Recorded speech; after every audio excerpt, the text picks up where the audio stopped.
Trouble in La La Land, ladies and gentlemen. Welcome back. As the Los Angeles Lakers, they fell in their Game 4 matchup today with the Minnesota Timberwolves, and this puts them in a very, very difficult spot as they are now down 3-1 against Minnesota in this first round series. And it was a very exciting game. Let me say that first of all. It was an excellent game. I really, really enjoyed this game. It started out a close contest with the Lakers getting a little lead there at the end of the first quarter. Luka was rolling. Rui Hachimura was having a great game. Also, Austin Reeves was doing his thing. But then Minnesota, they came back strong in the second quarter. Anthony Davis, Anthony Edwards, I should say. Anthony Davis. He had a brilliant game, and he ended up with over 40 points of the game. He was a superb. But going into the halftime, it was only a 3-point lead for Minnesota. And it was definitely up to see what was going to happen in the second half.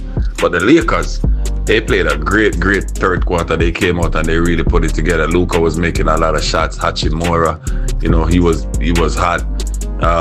Reeves, he was there doing his thing. LeBron was getting a lot of free throws. LeBron only attempted 9 shots in this game, 5 of 9. But he got to the line 18 times. And he converted 15 of those, but it was not really a LeBron kind of game in terms of shot attempts and his aggression towards looking for his own shot. Did have a nice amount of assists, 8 assists and 3 turnovers, but in terms of looking for his shot, he wasn't really aggressive there in the third quarter. It was more so Luka and Hachimura and Reeves that were doing the bulk of the scoring. As a matter of fact, I did not like the coaching strategy of JJ Redick in this game. He played a very short bench. I thought it was a very panicked approach to the game by him. He only played basically five guys as he started Jackson Hayes, but he only played 4 minutes because of foul trouble and I guess his inexperience of playing in the game. But he ended up playing Dorian Finney-Smith for 41 minutes in this game, which was quite ironic. I thought he would trust guys like Gabe Vincent, etc. to come in and play some minutes, but I guess he only had 7 minutes, by the way, which is Gabe, which is kind of weird to me. But in terms of their starters, that was where the bulk of their minutes came from. But they opened up they had a brilliant third quarter, as I said, and then they opened up a 10-point lead going into the fourth quarter. But in the fourth quarter, it was Ant-Man, and it was some more Ant-Man. Backed up ably, I must say, by guys like Dante DiVincenzo, who hit some big shots.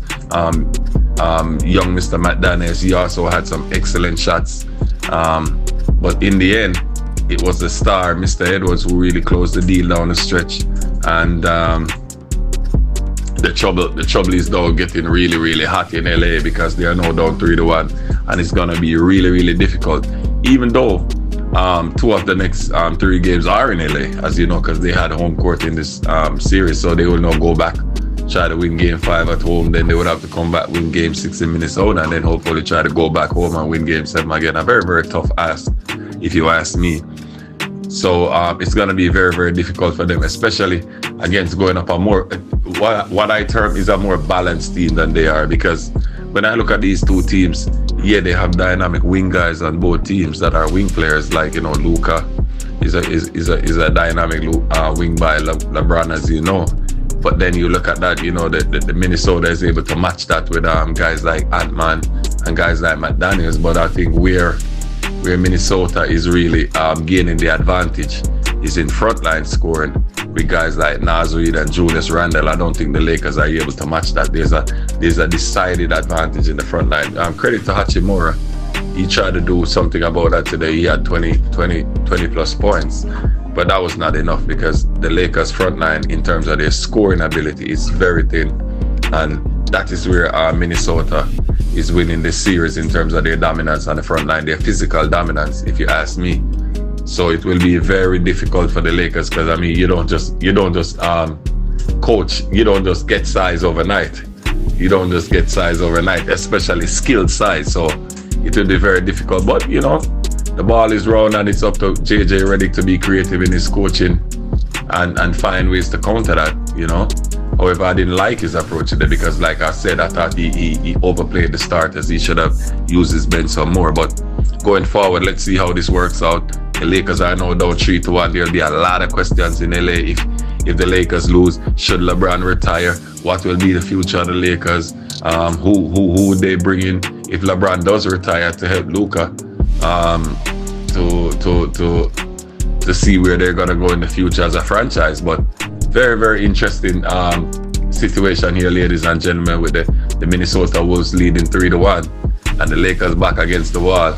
So we will have game 5 coming up here soon, and we'll see how that one goes. But thanks for joining us on the channel. Thanks for liking, subscribing, share, and until we meet again, peace, and we're out.